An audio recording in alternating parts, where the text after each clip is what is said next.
The girl collapsed. 1 second she was sitting at dinner with her father. The next, she hit the floor, body convulsing, hands clawing at her throat. Her mouth opened wide, but no sound came out. Not a scream, not a gasp, nothing. Silence. Terrifying silence. Her father lunged from his chair, grabbed her shoulders. "Victoria! Victoria!" His voice shattered through the restaurant. Heads turned. Silverware clattered. A woman screamed, "Someone help my daughter." But here's the thing. His daughter hadn't made a sound in 8 months.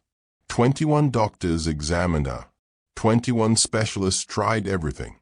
MRIs, CT scans, experimental treatments. They spent millions. Nothing worked. Now she's dying on a restaurant floor in Charleston. And across the room, a waitress stood frozen, coffee pot trembling in her hands. Her name was Claire. She wore a stained apron and served food to pay rent. But 3 years ago, she was Dr. Claire Ashford, one of the best throat surgeons in Boston. She saved lives. She fixed voices. Until the day they destroyed her career, stripped her license, and erased her from medicine. The man screaming on the floor is the one who voted to destroy her. Claire's heart pounded. Her hands shook. Every instinct screamed at her to run, to hide, to stay invisible. Because if she helped, if she used her medical knowledge, she could go to prison. But the girl's lips were turning blue. 90 seconds. That's all Victoria had left. What Jonathan Hartwell didn't know, the broken waitress watching his daughter die was the only person who could save her. What Claire didn't know, this moment would rip open secrets buried for 13 years. She took one step forward, then another. Her voice cut through the chaos, cold and surgical. "Step back. Give me room." Everyone froze. The waitress was giving orders. Jonathan's eyes locked onto hers. For one terrible second, neither of them breathed. "Before I tell you what happened next, answer me this. Could you step forward, knowing it might destroy you? Could you save your enemy's child, even if that enemy took everything from you?" Drop your answer below. Be honest. And hit subscribe right now. Because what this waitress pulled from that girl's throat, what 21 doctors missed, it will leave you speechless. This isn't just a medical mystery. It's a story about invisible people, buried truths, and the moment when staying silent becomes more dangerous than speaking up. The clock was ticking. Victoria's life hung by seconds, and Claire Montgomery was done being invisible. 6 hours before Victoria Hartwell collapsed, Claire Montgomery's phone alarm screamed at 5 a.m. She slapped it silent and lay in the darkness of a studio apartment, staring at the water stain on the ceiling that looked like a continent she'd never visit. The numbers glowed in her mind before she even opened her banking app. $394.67. Rent due in 5 days, $900. Her mother's hospice bill, $4,200 monthly. The debt from legal fees and destroyed reputation, $287,000. The math never worked. It hadn't worked in 3 years. By 6:15 a.m., she was walking through Charleston's historic district. The morning smelled like salt water from the harbor mixed with jasmine blooming over garden walls. Church bells rang somewhere in the distance. The Rosewood Bistro sat on the corner, white columns, black shutters, the kind of restaurant where breakfast cost more than Claire made in tips all day. She pushed through the back entrance into the kitchen. The smell hit her immediately. Fresh brewed coffee, dark and bitter, mixing with rosemary focaccia baking in the brick oven. Her stomach growled. She'd skipped dinner last night to save money. In the employee locker room, Claire tied her starched white apron around her waist. The fabric was stiff, uncomfortable against her neck. 3 years, and she still felt like she was wearing someone else's uniform. Hidden in the bottom of a locker, beneath spare shoes and a winter coat, sat a worn copy of Gray's Anatomy, 41st edition. The pages were dog-eared, margins filled with her handwritten notes from medical school.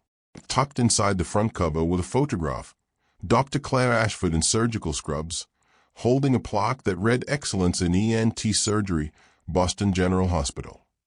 She touched the photo with one finger, then closed the locker. "Morning, Claire." Marcus, the restaurant manager, rushed past with his ever-present clipboard. "Big day. We've got the Vanderbilt wedding brunch at 10. 34 guests. Your lead server. 34 orders." Most servers would be reaching for their notepads. Claire didn't need one. She never did. The morning rush hit like a tidal wave. Table 3. Eggs Benedict, no hollandaise, extra capers, whole wheat toast dry. Table 7. Gluten-free pancakes, turkey sausage, fresh fruit instead of potatoes. Table 12. Anniversary celebration, champagne, strawberries, chocolate croissants. Claire moved through the dining room like a choreographed dance, bouncing plates up her arm, refilling coffee without being asked, calculating bills in her head. $47.82, $63.15, $124.50 before tax and gratuity. Jazz piano floated from the corner where Mr. Chen played standards every morning. Autumn leaves. The music made everything feel softer, sadder, like memory itself had a soundtrack. Her hands moved on autopilot, pouring water, delivering food. Sometimes when stress hit, when a customer complained or Marcus barked orders, her fingers twitched unconsciously. Surgical gestures, suturing motions, muscle memory she couldn't erase. At table 5, Mr. Patterson sat reading the Charleston Post like he did every Thursday morning. Claire approached with the coffee pot. Then she saw his eyes, the yellowing around the whites. Jaundice. Her medical brain fired instantly. Elevated bilirubin, possible liver dysfunction, early cirrhosis, or hepatitis. "Mr. Patterson," Claire said softly, setting down his coffee. "I don't mean to overstep, but have you seen your doctor recently?" He looked up, confused. "My doctor? No. Why?" You look a little tired. Might be worth getting some blood work done. Just routine stuff." He promised he would, probably humoring the concerned waitress. 2 weeks later, he would return to the Rosewood and hug her. Early-stage liver disease. Caught in time. Treatable. He'd never know she diagnosed him with nothing but a glance. Claire returned to the service station, hands trembling slightly. She'd done it again. Crossed the line between server and surgeon. One day, he would get her caught. At 7 p.m., the energy in the Rosewood bistro changed. Marcus appeared in the kitchen doorway, adjusting his tie with nervous fingers. Hartwell reservation. He just pulled up. Every server knew what that meant. Jonathan Hartwell, real estate mogul. Net worth estimated at $4.2 billion. The kind of man who made politicians return his calls. Claire watched through the dining room window as a black Mercedes SUV pulled to the curb. The driver opened the rear door. Jonathan Hartwell emerged first. The man didn't walk. He commanded space. 6'2", perfectly tailored Tom Ford suit in charcoal gray, Italian leather shoes polished to mirrors. His hair was dark with distinguished silver at the temples. His posture was military straight, shoulders back, chin up. But his eyes told a different story. Exhausted, hollow. The eyes of a man who'd forgotten how to sleep, who carried weight that money couldn't lift. Behind him stepped a girl. 17, maybe 18. Delicate features, dark hair falling past her shoulders, enormous brown eyes that seemed to hold entire oceans of sadness. She wore a simple black dress and carried an iPad against her chest like armor. Victoria Hartwell. Claire had heard the whispers. The billionaire's daughter who couldn't speak. Marcus practically sprinted to the entrance, opening the door wide. "Mr. Hartwell, welcome back. So wonderful to see you again." Jonathan nodded curtly. "Marcus, your table is ready. Right this way." The usual table. Corner window overlooking the harbor. Already set with fresh white roses and premium silverware reserved for VIPs. As they walked through the restaurant, heads turned. Whispers rippled through the room like dropped stones in water. "That's Jonathan Hartwell, the billionaire whose daughter. 8 months he hasn't spoken. Can you imagine? Jonathan ignored them all, his hand resting protectively on Victoria's shoulder, guiding her through the maze of tables. She kept her eyes down, clutching the iPad tighter. Claire was assigned the table. She approached with leather-bound menus, professional smile in place. "Good evening, Mr. Hartwell. Welcome to the Rosewood." He barely glanced at her. She was furniture, part of the scenery, invisible. But then something unexpected happened. An elderly woman with silver hair struggled with the heavy entrance door, arms loaded with shopping bags. Jonathan noticed immediately. Without hesitation, he stood, crossed the restaurant, and held the door wide. "Let me help you with that?" He carried her bags to her table, helped her into his seat, exchanged warm pleasantries, genuine kindness in his voice. Claire watched, surprised. The ruthless businessman everyone feared was helping a stranger? When Jonathan returned to his table, he picked up the menu and ordered for both of them without asking Victoria.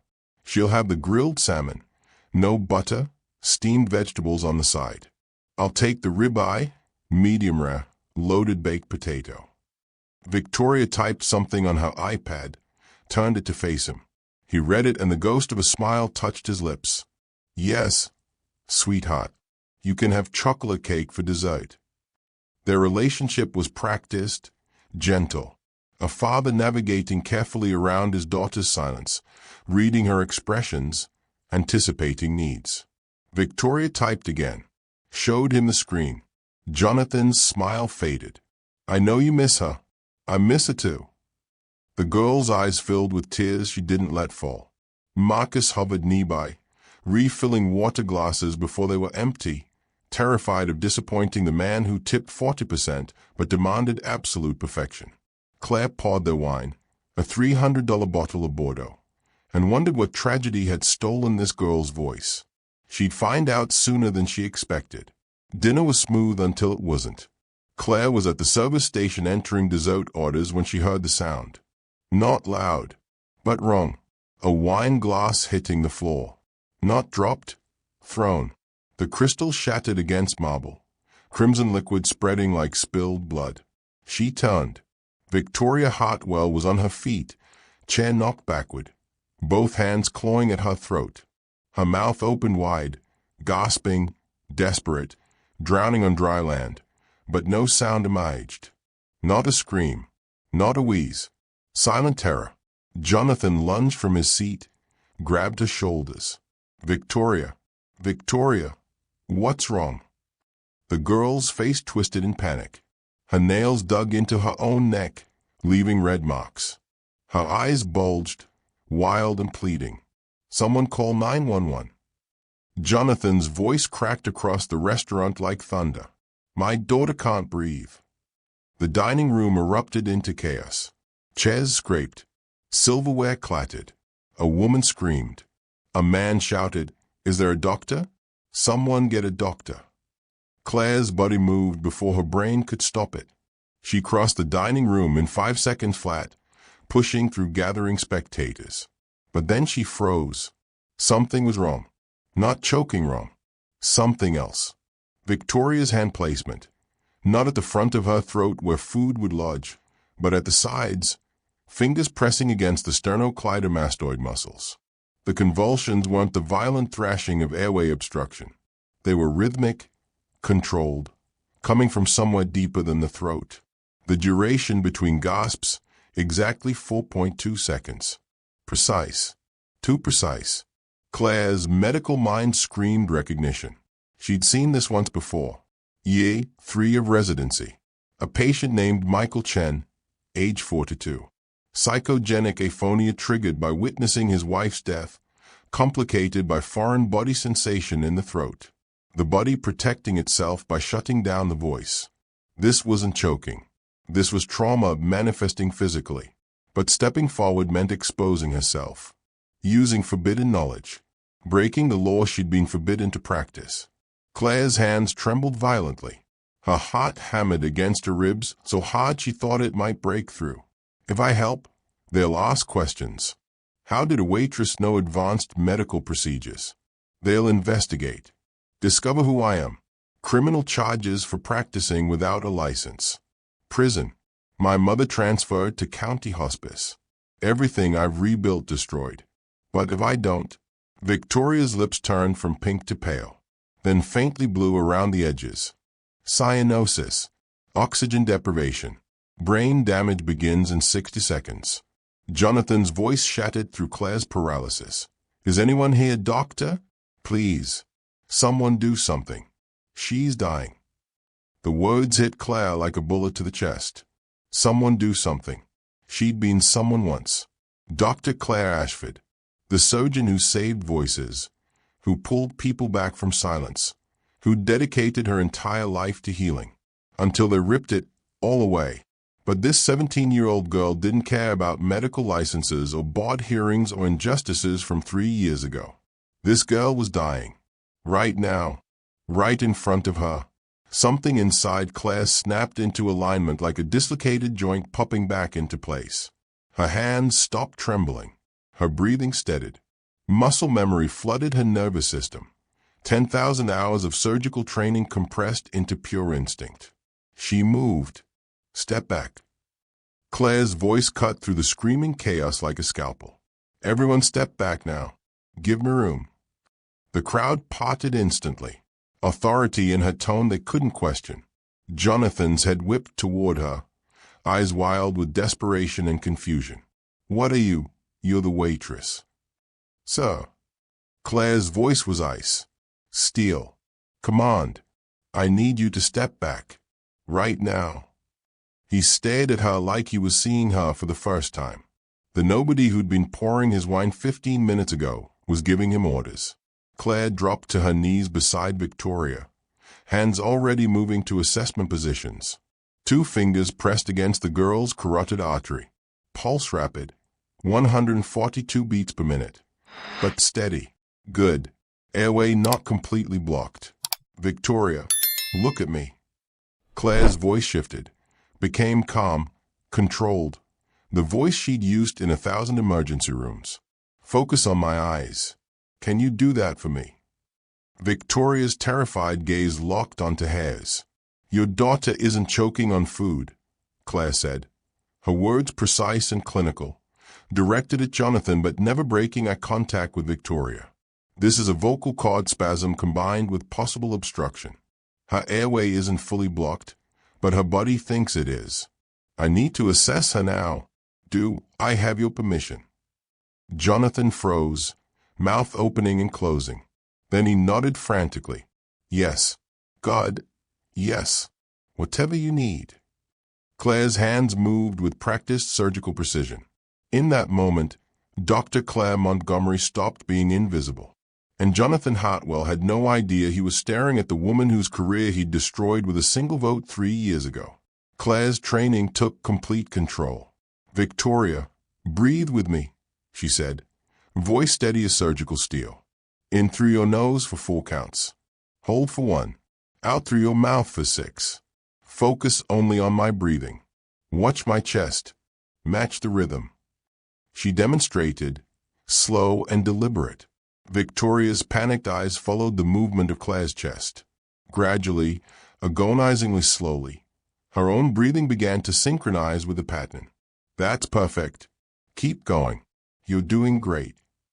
Claire's hands moved to Victoria's neck with undeniable expertise, palpating the thyroid cartilage, checking for displacement, assessing muscle tension in the strap muscles, feeling for abnormalities. Her fingers moved with the precision of someone who'd performed this examination thousands of times. A paramedic in navy blue uniform pushed through the crowd. We got a call about.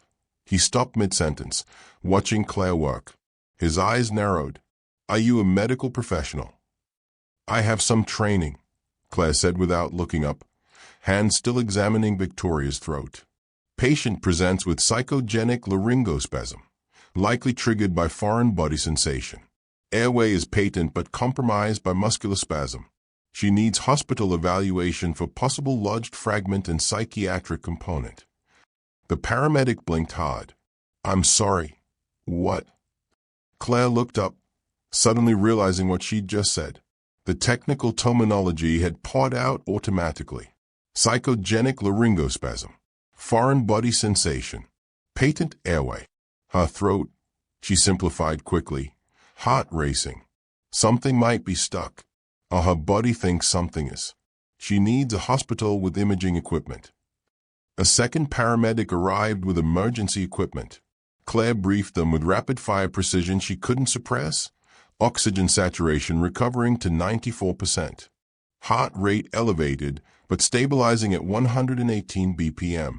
No visible obstruction on preliminary visual and palpation exam. Recommend immediate laryngoscopy at hospital facility. Differential diagnosis. Psychogenic aphonia complicated by possible foreign body.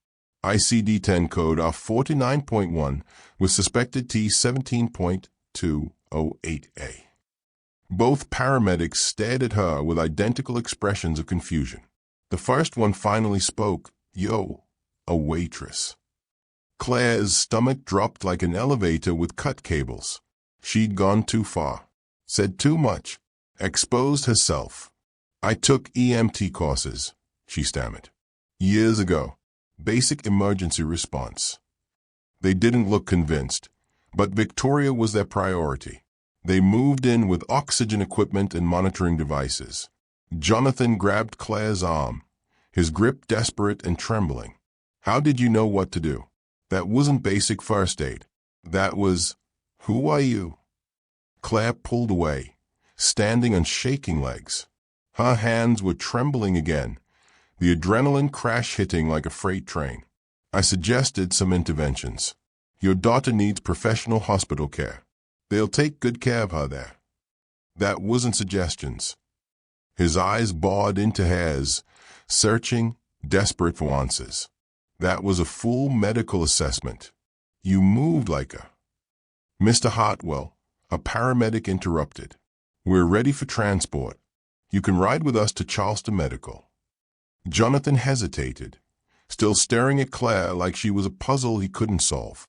Then he pulled a business card from his wallet with trembling fingers and pressed it into her hand. "We're not done here," he said, voice raw. "I need to understand." He stopped, shook his head. "Thank you. Whatever you did, whoever you are, you saved my daughter's life."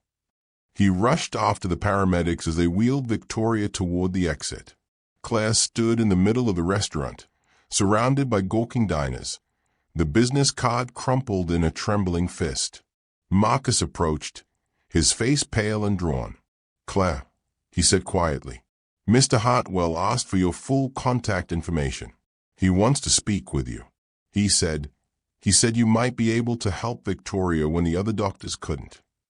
The words felt like a death sentence. By the end of her shift, Claire could barely stand. Her legs shook. Her hands wouldn't stop trembling. She changed out of her uniform in the employee locker room, caught sight of herself in the mirror. She looked like a ghost. In her apron pocket, she found the business card. Jonathan Hartwell, Hartwell Global Properties, CEO and founder, written on the back in bold black ink. "Please call. My daughter's life may depend on it. 843-555-0147. The conference room at Boston General Hospital was windowless and cold. Dr. Claire Ashford stood at the head of a long mahogany table, presenting her revolutionary technique for minimally invasive vocal cord repair to the medical board. 12 faces watched her. 11 were doctors. One was Jonathan Hartwell, hospital majordome, wielding financial influence without medical credentials. "This procedure reduces recovery time by 60%, Claire explained, pulling up imaging on the projection screen. Patients regain full vocal function within." "Dr. Ashford." Dr. Richard Simmons interrupted, his voice dripping manufactured concern. "Before we continue, can you address these serious patient complaints? Multiple allegations of endangerment during your experimental procedures." Claire's stomach plummeted. "What complaints? I've never received." Simmons slid a manila folder across the polished table. Inside, fabricated testimony, falsified patient records, manipulated surgical notes. A meticulous professional assassination. She tried to defend herself, presented evidence, brought forward patients whose lives she'd saved. But Simmons was convincing, and Jonathan Hartwell's vote carried weight. "The evidence is clear," Jonathan said, his voice flat and emotionless, like he was approving a construction permit. "Dr. Ashford's experimental procedures pose unacceptable risk to patients. I vote to revoke her medical license permanently." The board voted, 8-4. Claire's entire world ended in that sterile room. She never looked at their faces, never learned their names. Until tonight, she had no idea who Jonathan Hartwell was. Claire sat on her apartment floor at 11 p.m., staring at the business card. She'd just saved the daughter of the man who destroyed her, and he had no idea who she was. "So here's what I need to know from you. If you were Claire Montgomery, would you have stepped forward? Would you risk everything? Your freedom, your mother's care, the fragile life you rebuilt, to save someone, especially when that someone's father was the reason you lost everything in the first place?" Most people say they'd be heroes, but when the moment actually comes, when everything is truly on the line, most people choose survival over sacrifice. Claire chose differently. And what happens next? When Jonathan Hartwell discovers the truth about who she really is, it's going to tear both of them apart before it brings them together. Drop your answer in the comments. And subscribe right now, because Act 2 gets dark. We're about to dive into secrets, lies, and a medical mystery that's been hiding in plain sight for 13 years. You won't want to miss what comes next. Claire couldn't sleep. At 2:17 a.m., she sat cross-legged on her apartment floor, laptop screen glowing in the darkness, searching. Victoria Hartwell Medical Mystery. The results flooded her screen. Thousands of articles. Billionaire's daughter silent for 8 months. Medical community baffled. $2.3 million spent. Still no answers for Hartwell's daughter. Top specialists stumped. What stole Victoria Hartwell's voice? Claire scrolled through articles, her medical brain automatically cataloging information. 21 doctors, 21 specialists across 4 states. Dr. Patricia Nwosu, neurologist, Mayo Clinic, tested for neurological disorders. Dr. James Chen, ENT specialist, Johns Hopkins, performed 3 laryngoscopies. Dr. Sarah Levine, psychiatrist, Stanford Medical, diagnosed conversion disorder. Dr. Marcus Webb, alternative medicine practitioner, tried acupuncture and herbal remedies. Claire recognized at least half the names. Colleagues from medical conferences, people who wouldn't remember the disgraced Dr. Ashford. She found leaked medical reports buried in investigative journalism pieces. Ethical violations to publish them. But the press didn't care when billionaires were involved. She read every word with growing frustration. They were all wrong. Every single diagnosis missed the core issue. Conversion disorder. Functional dysphonia.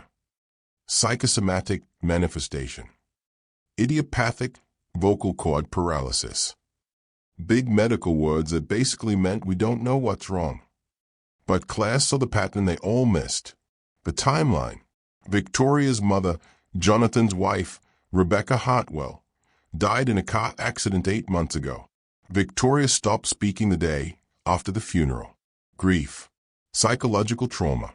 The body's shutdown response to unbearable emotional pain. But there was something else. Something physical lurking beneath the psychological component. Claire zoomed in on an X-ray image attached to one article. The radiologist had noted, small artifact present, likely imaging error, clinically insignificant.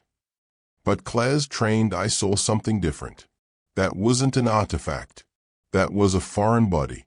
Small, embedded, possibly present for years. At 3:04 a.m., Jonathan Hartwell sat in his penthouse office overlooking Charleston Harbor, unable to think about anything except the waitress. He picked up his phone, called his head of security. "David, I need a complete background check on someone. Claire Montgomery. Works at the Rosewood Bistro. Mid-30s. I need everything you can find by morning." By 6 a.m., the report arrived via encrypted email. Jonathan opened it with his third cup of black coffee. Claire Montgomery, age 34. Current employment, the Rosewood Bistro, Charleston, SC. No medical license on file. No advanced degrees listed in public records. But so. The investigator had included a note. There's a sealed record. Legal name change filed 3 years ago. Previous legal name, Dr. Claire Ashford. Jonathan's coffee cup froze halfway to his lips. His hands started shaking. Pull everything on Dr. Claire Ashford, he typed back immediately. Everything. 23 minutes later, his computer screen filled with a file that would change everything. Boston General Hospital. Medical Board Review Hearing. Date, 3 years, 2 months, 14 days ago. Board members listed. His name was there in black and white. Jonathan Hartwell, Hospital Donor Representative. Dr. Claire Ashford. License revocation proceedings. Final vote, 8-4 in favor of permanent revocation. His decisive vote. Jonathan pulled up the archived video of the hearing. Watched himself deliver the judgment that destroyed her life. The evidence is clear. Dr. Ashford poses an unacceptable risk to patients. I vote to revoke her license permanently. The woman's face on the screen, younger, wearing glasses, hair pulled back professionally, dressed in a Navy suit, but unmistakably her. The waitress who saved Victoria's life last night. He destroyed her career based on fabricated evidence. And she'd saved his daughter anyway. Jonathan's hands trembled so violently he had to set down his coffee before he spilled it. At 8 a.m., Jonathan's sister Patricia arrived at Charleston Medical Center where Victoria had been admitted for observation. How is she? Patricia asked, finding her brother in the family waiting room. Stable, Jonathan said, voice hollow and distant. They ran every test. Can't explain what happened last night. They're calling it an isolated episode of acute laryngospasm. But they have no idea what caused it. Patricia studied her brother's face. Dark circles under his eyes. Hands trembling. Tie loosened. That waitress knew exactly what to do, Patricia said carefully. More than 24 specialists have examined Victoria, and a waitress at a restaurant saved her life in 90 seconds. She's not a waitress, Jonathan whispered, staring at his hands. She's a surgeon, was a surgeon, one of the best ENT specialists on the East Coast. His voice cracked, until I destroyed her. He told Patricia everything. The board, hearing, the vote, the discovery. Patricia's expression hardened. What are you going to do? Jonathan looked through the window into Victoria's hospital room. His daughter sat propped up in bed, silent as always, staring at the wall with empty eyes. She'd stopped speaking the day after her mother's funeral. 8 months of silence. 8 months of watching his only child disappear into grief while he threw money at specialists, desperate to fix what money couldn't fix. Because facing Victoria's grief meant facing his own. And Jonathan Hartwell didn't know how to be vulnerable. I don't know, he admitted, voice breaking. But that woman, Dr. Ashford, she saved Victoria when no one else could. And I'm the reason she lost everything. I'm the reason she's serving coffee instead of saving lives. Patricia put her hand on his shoulder. Then you know what you have to do, Jonathan. You have to make this right. He nodded slowly, already reaching for his phone. It was time to face Dr. Claire Ashford and beg for forgiveness from the woman he'd destroyed. 2 days after saving Victoria's life, Claire was refilling coffee at table 8 when she felt it. The shift in the restaurant's energy. Like the air before a thunderstorm. She turned. Jonathan Hartwell stood in the doorway, wearing a charcoal suit that probably cost more than Claire made in 6 months. His eyes scanned the dining room until they locked onto her. Her stomach dropped. Marcus rushed over immediately. Mr. Hartwell, welcome. Let me get you. I'm here to speak with Claire Montgomery, Jonathan said, never breaking eye contact with her. Privately. Every server in the room stopped moving. Customers looked up from their meals. Claire's hands trembled as she set down the coffee pot. I'm working my shift, Mr. Hartwell. If you need to speak with me, it'll have to wait until now. His voice wasn't loud. It didn't need to be. Authority radiated from him like heat. Please. Marcus looked between them, confused and nervous. Claire, take your break. I'll cover your tables. She had no choice. Jonathan followed her through the kitchen, past the cooking staff who pretended not to stare, into the storage room in the back. The space smelled like industrial cleaning supplies and flour. Shelves of canned goods surrounded them. The door closed. They were alone. Jonathan turned to face her. You're Dr. Claire Ashford. It wasn't a question. Claire's heart hammered, but she kept her voice steady. I was 3 years ago. The doctor whose license was revoked. He pulled out his phone, showed her the screen, her medical board hearing, her photo, the verdict, the doctor whose license the board revoked for patient endangerment. You mean the doctor you voted to destroy, Claire said, her calm tone masking rage that had been building for 3 years. Based on fabricated evidence. Yes, that's me. Jonathan's jaw tightened. The evidence was planted by Dr. Richard Simmons, who was later terminated from Boston General for research fraud and falsifying patient records. Claire cut him off, taking a step forward. But you didn't bother following up, did you? You cast your vote, destroyed my career, and moved on with your life. His face went pale. I didn't know. You didn't care to know. Her voice was steel now. I was one-line item on your donor meeting agenda. You had the power to investigate. You chose not to. Silence stretched between them, thick and suffocating. Then Jonathan said quietly, You practiced medicine without a license 2 nights ago. By helping Victoria, you broke the law. I could report you. Have you arrested? There it was. The threat. The power play. Claire met his eyes without flinching. Then do it. Call the police right now. But we both know why you're really here. Your daughter is dying, and 21 specialists can't figure out why. You came here because you're desperate. Because you know I saw something they all missed. Jonathan's composure cracked. His shoulders sagged. He looked 10 years older suddenly. Please, he whispered. Just look at her medical file. That's all I'm asking. He pulled out his tablet with shaking hands, opened a secure folder. Victoria's complete medical records. Imaging. Test results.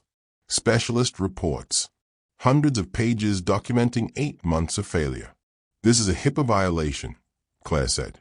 You're showing me confidential. I don't care. His voice broke. My daughter is suffering, and I can't help her. Please. Claire hesitated, then took the tablet. Her trained eyes scanned the imaging files. MRI, CT scan, multiple laryngoscopies. All the reports concluded, no physical abnormality found. But they were wrong. She zoomed in on an X-ray from 6 months ago.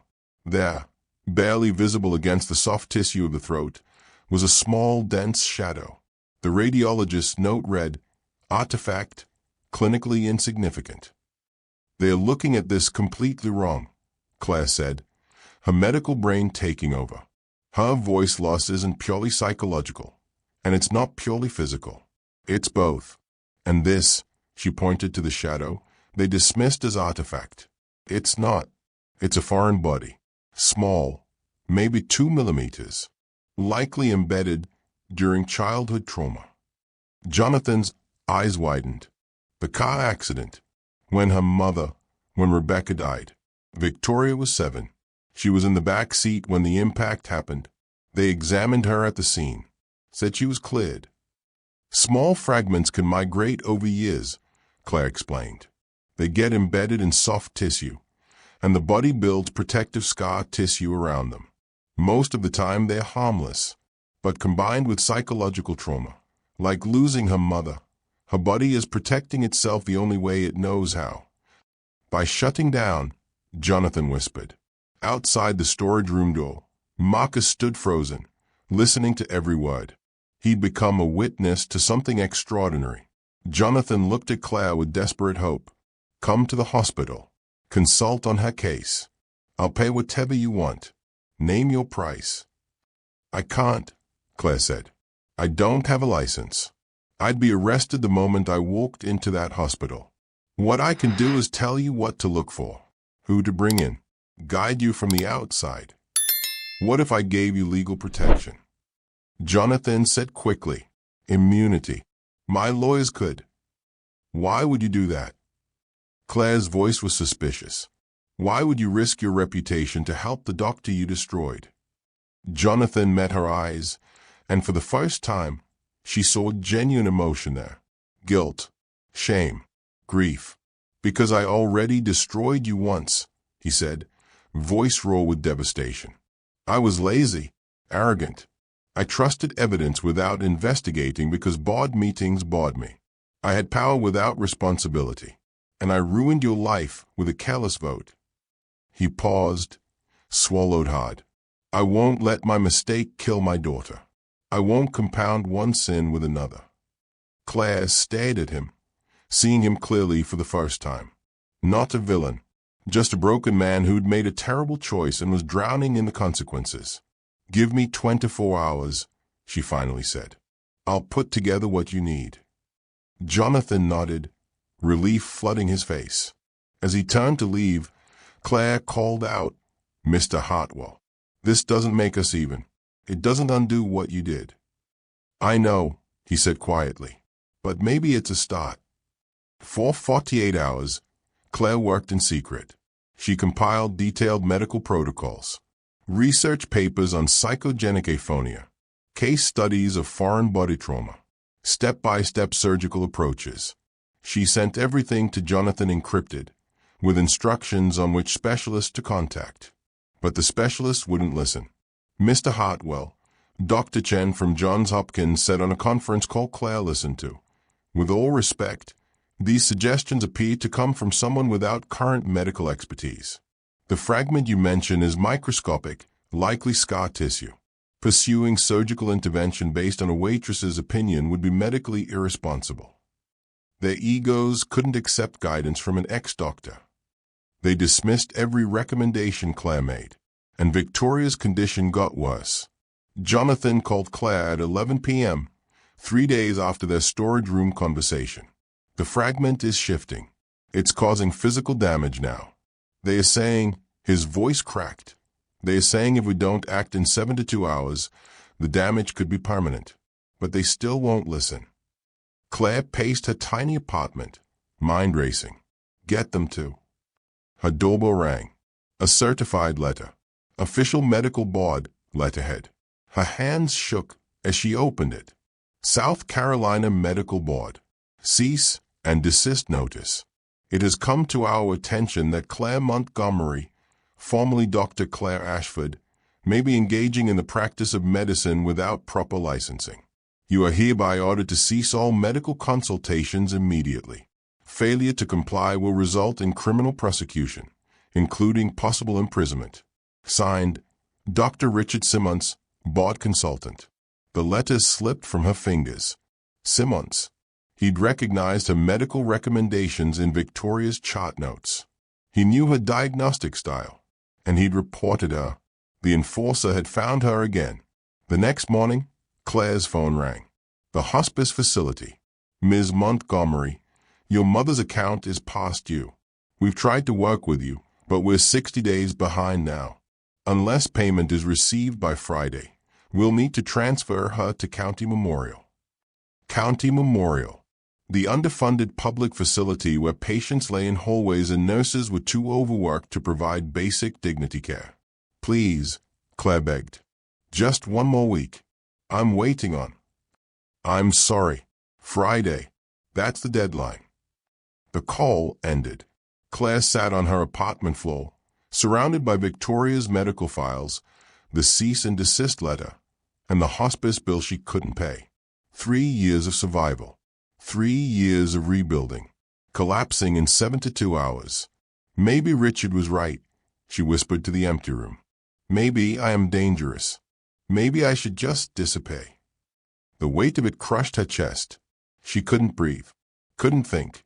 She crawled to her bed, pressed her face into the pillow, and broke. For exactly 7 minutes, she allowed herself to cry. Ugly, violent sobs that tore through her body like convulsions. Tears for the career she'd lost, for the mother dying slowly, for the girl she couldn't save because the law said her knowledge was criminal. Then she stopped, sat up, wiped her face.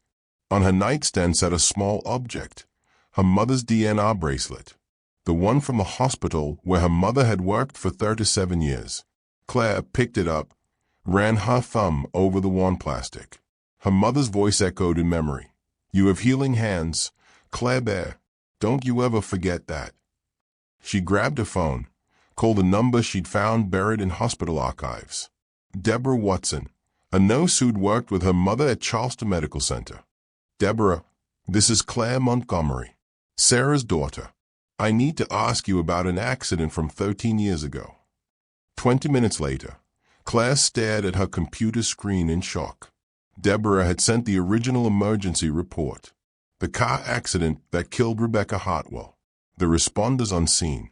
And there, in the nursing notes, Sarah Montgomery, RN, patient. Victoria Hartwell, age 7, responsive, minor lacerations, possible throat trauma. Small fragment noted on visual exam, recommend follow-up. Her mother had been there, had examined Victoria, had documented the fragment.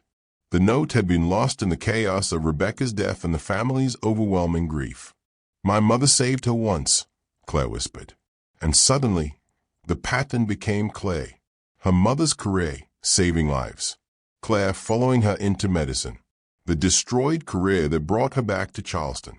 The job at the restaurant where Jonathan dined monthly. Not coincidence. Connection. Everything had led to this moment. Claire stood, made a decision that could cost her everything. She would go to the hospital. She would examine Victoria herself. She would save that girl even if it meant prison. "My mother didn't hesitate to save a child," Claire said aloud, steel returning to her voice. "Neither will I." 25 years earlier, 9-year-old Claire Montgomery sat in the back of the school bus, heading to the Charleston Aquarium for a field trip. She was reading a book about dolphins when the boy 3 rows ahead started choking. The bus driver pulled over, panicking. Teachers rushed to the boy, helpless and screaming. But Claire's mother, parent chaperone for the day, moved with calm precision. Sarah Montgomery was a nurse. She'd worked emergency rooms for 15 years. She'd seen every kind of crisis. She performed the Heimlich maneuver with practiced efficiency. The obstruction dislodged. The boy gasped, cried, breathed. He lived because Sarah Montgomery didn't panic. Young Claire watched her mother's hands move with purpose and skill.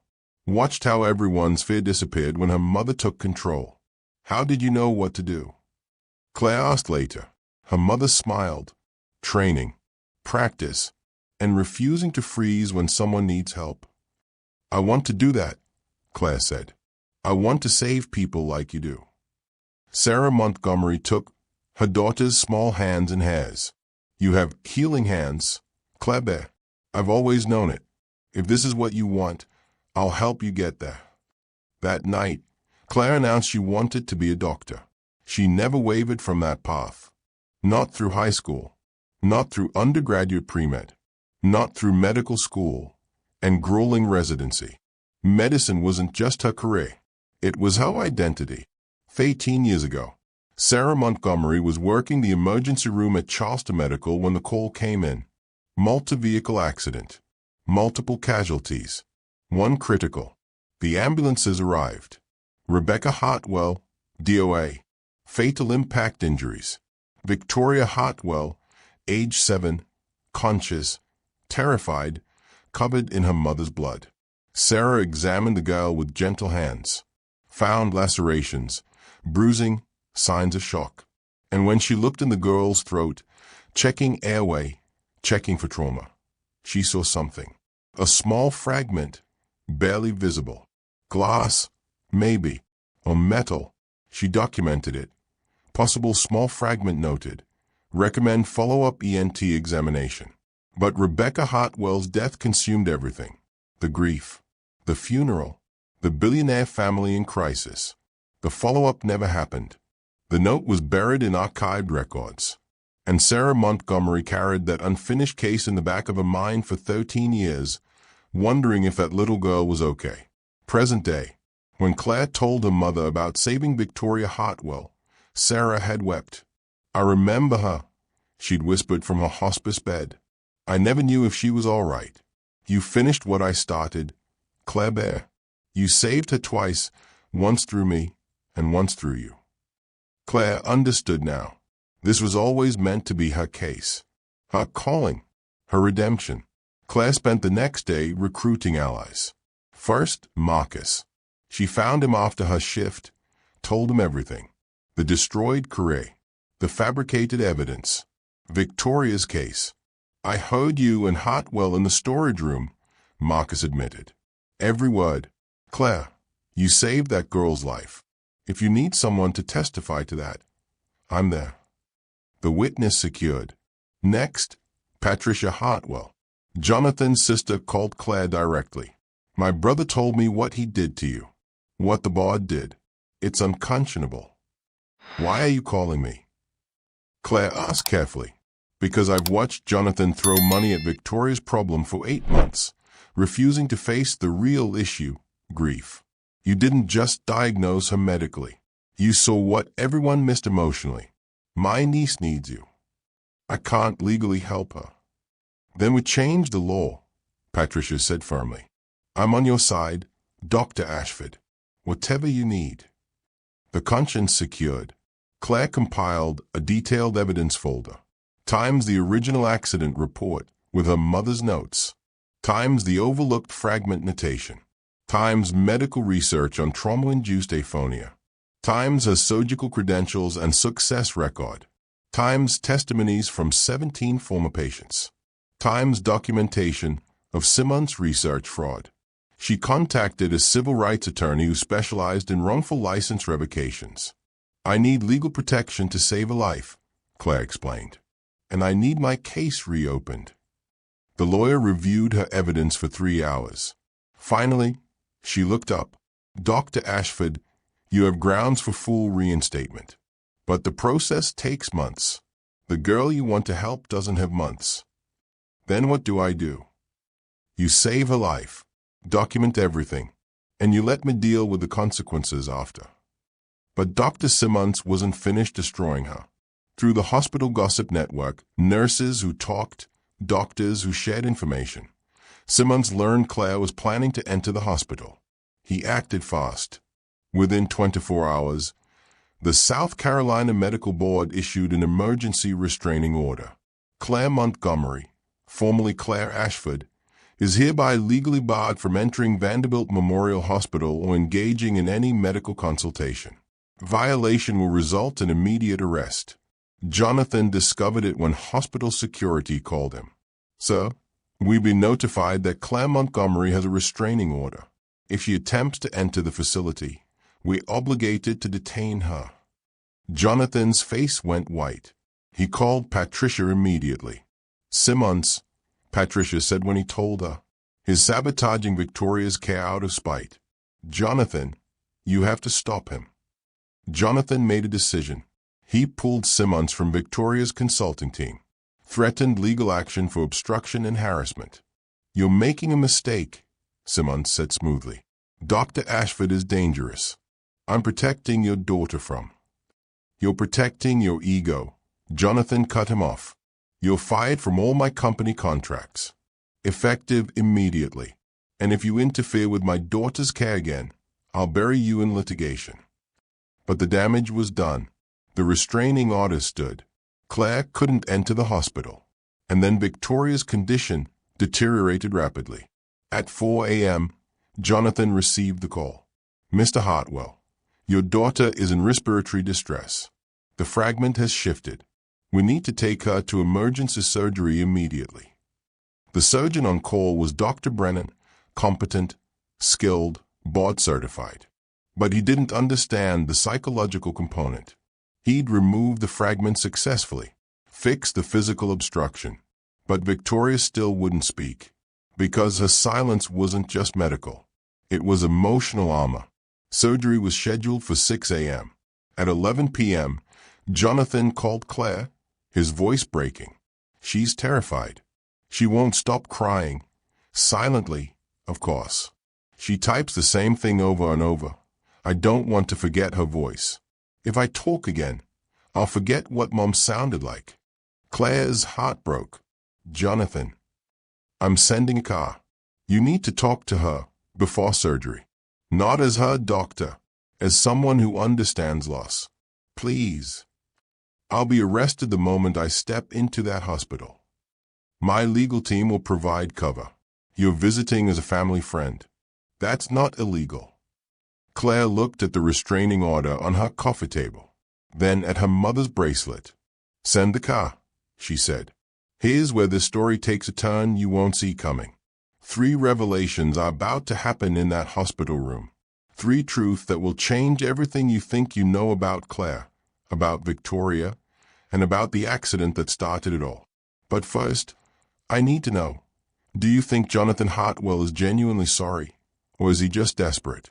Is he a villain trying to fix his mistake, or a broken man learning to be better? Drop your read on him in the comments, because understanding his complexity is key to what happens next. And if you're not subscribed yet, do it now. Tap that button, because the next 20 minutes contain emotional moments that will wreck you in the best way. Let's go. Claire arrived at Vanderbilt Memorial Hospital at midnight. A black car had picked her up. Jonathan's lawyer handed her a visitor badge and strict instructions. You're a family friend. Nothing more. If anyone asks about medical consultation, deny it. She took the elevator to the 12th floor cardiac surgery wing where they'd moved Victoria for pre-op monitoring. The hallway smelled like antiseptic and fair. Room 1247. Door slightly open. Through the gap, Claire saw her. Victoria sat propped up in the hospital bed, wearing a thin gown connected to monitors that beeped steadily. Her dark hair hung limp around her face. She was typing furiously on her iPad, tears streaming down her cheeks. Claire knocked gently. Victoria's head snapped up. Recognition flashed in her eyes. The waitress from the restaurant. Claire entered, closed the door behind her. Hi, Victoria. I'm Claire, from the Rosewood. I was there the night you needed help. Victoria typed quickly, turned the iPad around. Why are you here? Claire sat in the chair beside the bed, taking her time, choosing words carefully. I need to tell you something about the day you lost your voice, Claire began. But first, I need to tell you who I really am. I'm not just a waitress, Claire said, holding Victoria's gaze. My name is Dr. Claire Ashford. I was an ENT surgeon, ear, nose, and throat specialist. 3 years ago, I lost my medical license because someone lied about me. Your father was on the board that voted to revoke my license. He believed those lies, and with one vote, he destroyed my career.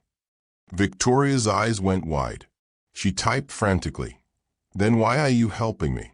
Because that's not why I'm here, Claire continued, her voice soft but firm. I'm here because my mother saved your life once. 13 years ago.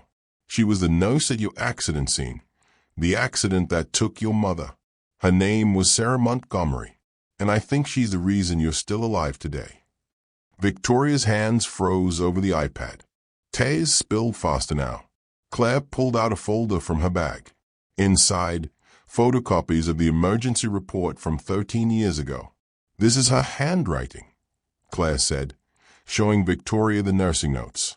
Patient, Victoria Hartwell, age 7. Small fragment noted in throat. Recommend follow-up. Victoria stared at the words, her whole body trembling. My mother examined you that day, Claire said gently. She found something the doctors missed. But your mom had just died, and everyone was focused on that tragedy. The follow-up never happened. That fragment has been in your throat for 13 years. Claire pulled out the imaging files on her phone, the x-rays that 21 specialists had dismissed. Your body is incredible, Victoria. It built protective tissue around that fragment, kept you safe for years. But 8 months ago, when your mom died, something changed. The trauma was too much. Your body's protective response kicked in differently this time. Victoria typed with shaking hands. What does this have to do with my voice? Your voice shut down because speaking meant facing the grief, Claire explained, her own eyes filling with tears now. Every time you tried to talk, your brain connected speech with the pain of your mother's absence. So your body protected you the only way it knew how, by making it impossible to speak. The fragment gave your subconscious a medical excuse for the emotional shutdown. Victoria's tears fell onto the iPad screen. The surgery tomorrow will remove the fragment, Claire continued. They'll fix the physical problem. But it won't give you your voice back, Victoria. That part is up to you.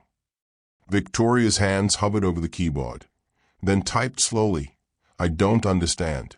Claire moved closer, taking Victoria's hand gently. You have to choose to speak again, she said. Even though it hurts. Even though talking about your mom makes her absence real. Even though finding your voice means accepting she's gone. Victoria pulled her hand away, typing angrily. You don't know what it's like. You're right, Claire admitted. I don't know what it's like to lose a mother the way you did. But I know what it's like to lose everything that made you who you are. 3 years ago, I was Dr. Claire Ashford. I saved lives. I was respected, accomplished, fulfilled. Then someone took it all away with lies. She paused, wiping her own tears. I had a choice. Stay silent. Disappear. Let the world believe I was dangerous. Or keep fighting to be who I was, even without the title. Victoria was listening now, iPad forgotten. I chose to keep healing people, Claire said. In small ways. A customer with jaundiced eyes. A girl choking in a restaurant. Because staying silent didn't protect me from the pain. It just meant I suffered alone. She squeezed Victoria's hand. Your voice is your power, Victoria. Don't let grief take that from you forever. Victoria typed one question. Did you choose to keep healing people even after they took everything from you? Claire's voice broke. I'm trying to. Every single day, I try. Because it's the only thing that makes me feel like myself. The door opened. Jonathan Hartwell stood in the doorway. He'd been there the whole time, listening to every word. His face was wet with tears. Claire, he whispered, stepping into the room. I'm so sorry. God, I'm so sorry. He crossed to her, dropped to his knees beside her chair. I destroyed you because I was lazy, arrogant. I trusted evidence I didn't investigate because I didn't care enough. Your mother saved my daughter's life, and I repaid you by ruining yours. His facade, the powerful billionaire, completely shattered.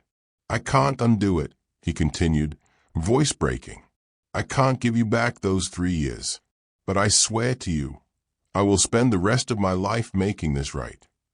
Claire looked at this broken man, seeing him fully for the first time. Not as the villain who destroyed her, as a grieving father who'd made a terrible mistake. An apology doesn't erase consequences, Mr. Hartwell, she said quietly. But it's a start. Right now, your daughter needs you to be strong enough to help her grieve. She stood, giving them space. But Victoria grabbed a hand, pulled her back. The girl set down her iPad, looked at her father, then at Claire. She opened her mouth. At first, nothing. Her lips formed words, but no sound emerged. Jonathan leaned forward. It's okay, sweetheart. You don't have to. Then, barely audible, a whisper rough from 8 months of disuse. I miss Mom. The words hung in the air, like sacred things. Jonathan's breath caught. Claire's hand flew to her mouth. Victoria tried again, stronger this time, tears streaming. I miss Mom so much. And then the dam broke completely. Why did she leave? Victoria's voice cracked, grew louder.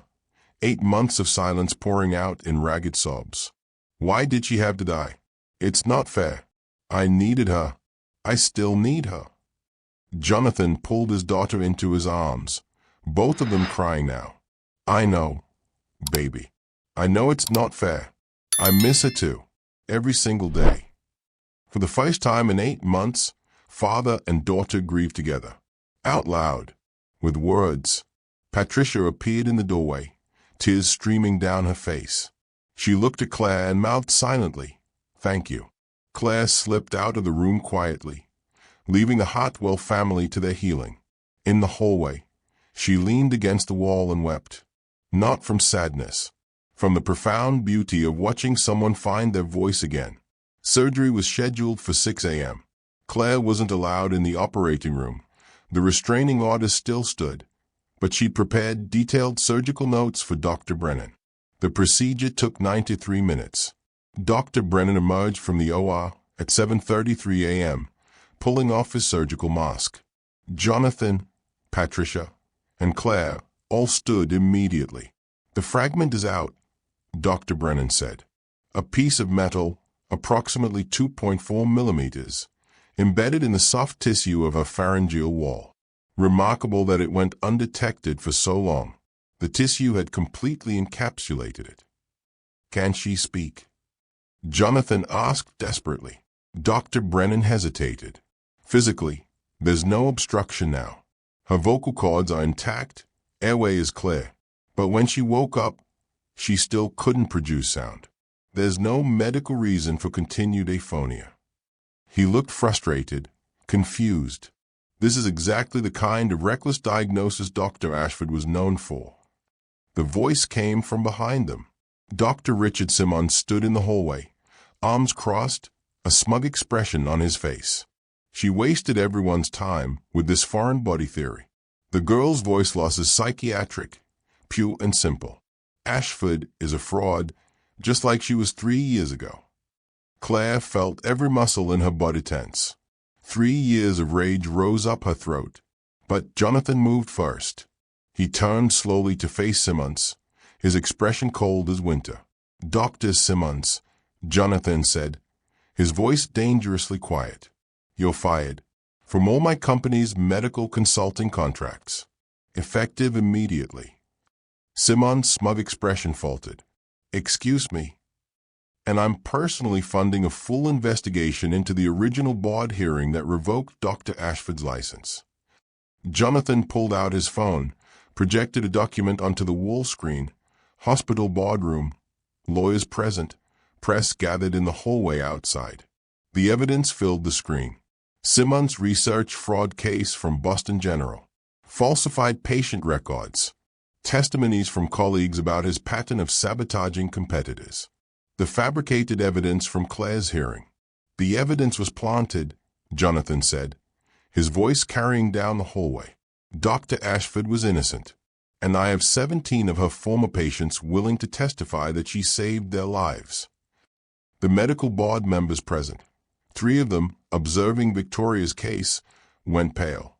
Dr. Patricia Chen, the hospital administrator, stepped forward. "Mr. Hartwell, if this evidence is accurate, we'll need to recommend emergency license reinstatement review for Dr. Ashford." "It's accurate," Jonathan said.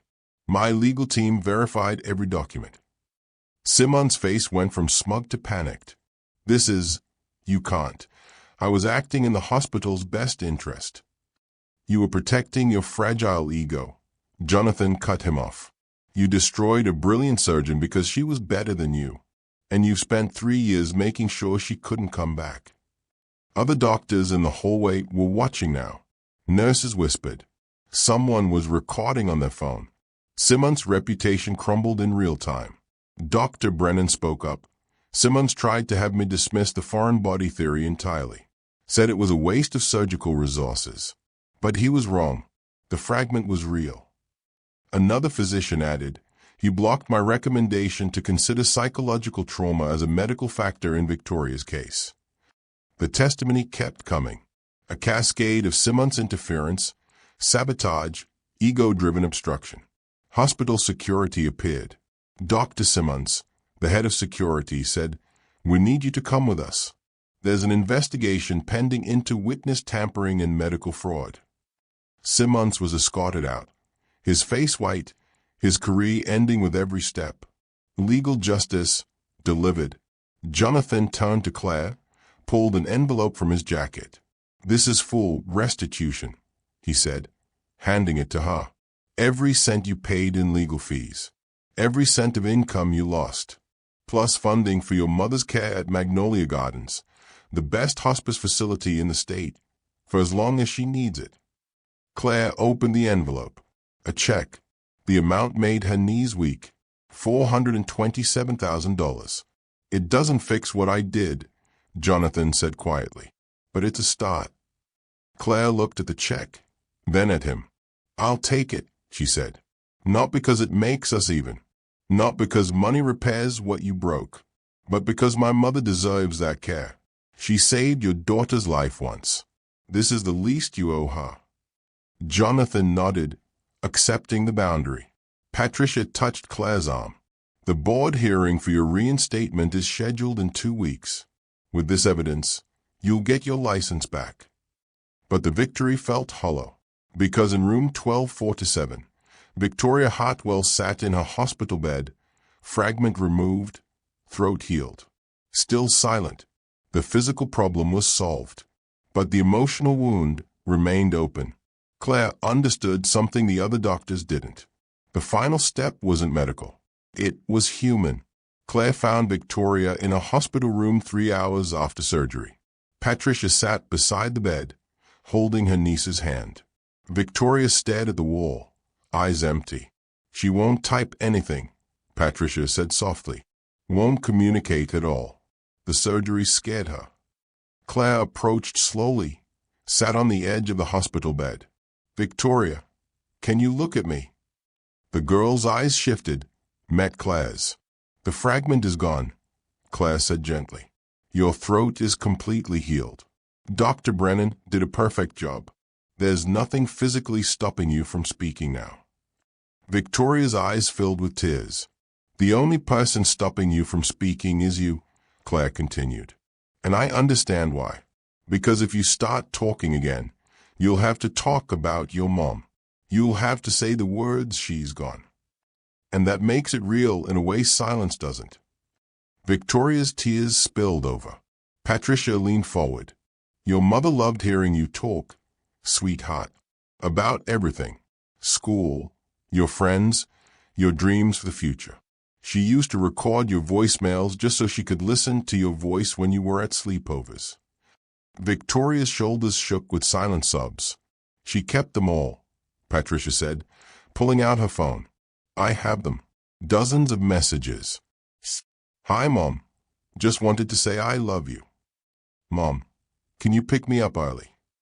Mom, I got an A on my English paper.'" She played one. Rebecca Hartwell's voice filled the room. "Victoria, honey, it's Mom. I'm running late, but I'll be there to pick you up. I love you so much. Talk to you soon." Then Victoria's voice, 13 months old. "Okay, Mom. Love you too." Young, bright, full of life. Victoria collapsed into tears, her hands over her face. Claire took her hands gently, pulled them away. "Here's what I learned when I lost everything," Claire said, her own voice thick with emotion. "Silence doesn't protect you from pain. It just means you suffer alone. Your voice is your power, Victoria. It's how you honor your mother. It's how you keep her memory alive." Victoria's breathing was ragged, panicked. "She's not gone if you keep talking about her," Claire whispered. "She's only gone if you forget how to speak her name." Victoria closed her eyes, took a shuddering breath. Her mouth opened. Nothing at first. Then a sound. Small. Broken. "I." The word was barely audible. "I miss her." 3 words. 8 months of silence shattered. Patricia gasped, gripped Victoria's hand tighter. "I miss Mom," Victoria said again.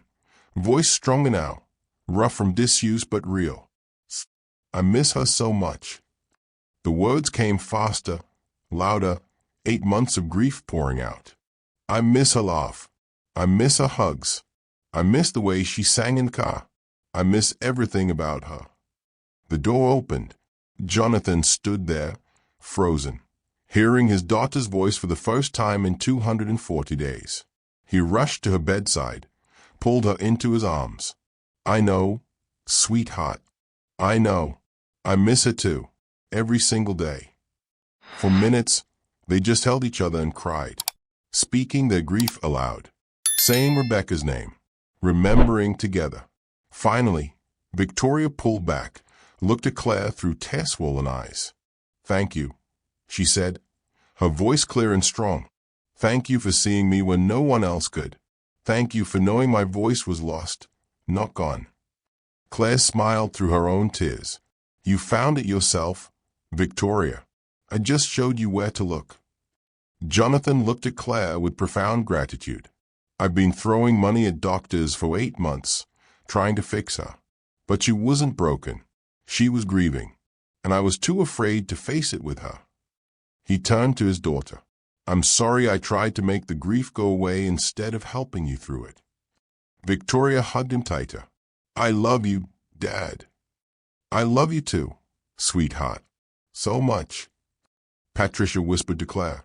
You gave them more than her voice back. You gave them permission to grieve together. Claire stood quietly, watching this family heal.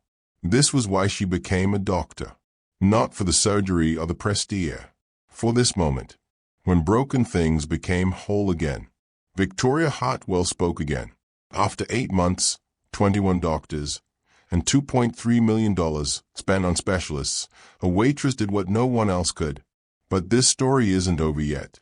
If you've made it this far, you're part of the 4% who watch until the very end. That means something. It means these stories matter to you. Here's how you help. Subscribe if you haven't. Leave a like. Comment below about what moment hit you hardest in Victoria's journey. Because YouTube rewards engagement. And every subscription, every like, every comment helps me find and tell more stories about invisible people doing extraordinary things. The epilogue is coming, and it's going to show you where Claire and Victoria are 6 months from now. You won't want to miss it. 3 weeks later, Claire Montgomery stood in her studio apartment surrounded by moving boxes. But this time, she was packing to move up. A new apartment, 2 bedrooms, one for her, one for when her mother could visit.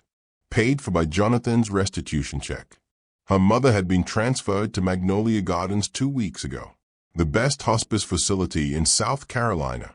Private room, specialized care, dignity and comfort in her final months. Claire visited her every day after work. Tell me about the girl you saved, her mother said during today's visit, her voice weak but her eyes bright. Claire recounted the whole story. The restaurant, the surgery, the moment Victoria spoke again. Her mother smiled, tears on her weathered cheeks. I remember her, beautiful child. So scared that day. I'm glad you were there for her, Claire. Then her mother said something that changed everything. I never told you this, but that accident, when I wrote those notes about the fragment, I tried to follow up, called the family 3 times.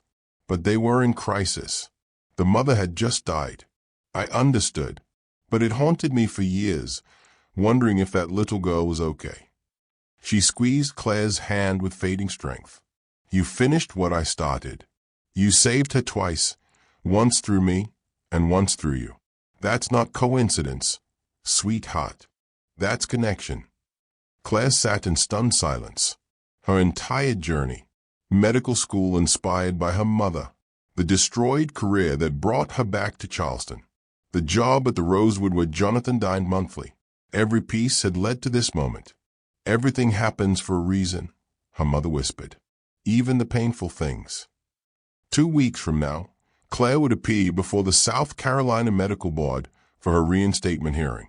Jonathan had personally testified, provided evidence, brought forward 17 former patients who credited her with saving their lives. The preliminary indication, reinstatement likely. Dr. Claire Ashford would practice medicine again. Victoria was in therapy now, meeting with a grief counselor 3 times a week, speaking regularly, laughing sometimes, healing slowly. She'd asked to meet Claire for coffee, not at the Rosewood, at a small cafe downtown, as equals. They sat across from each other, 2 survivors rebuilding their lives. "How's it, Dad?" Claire asked.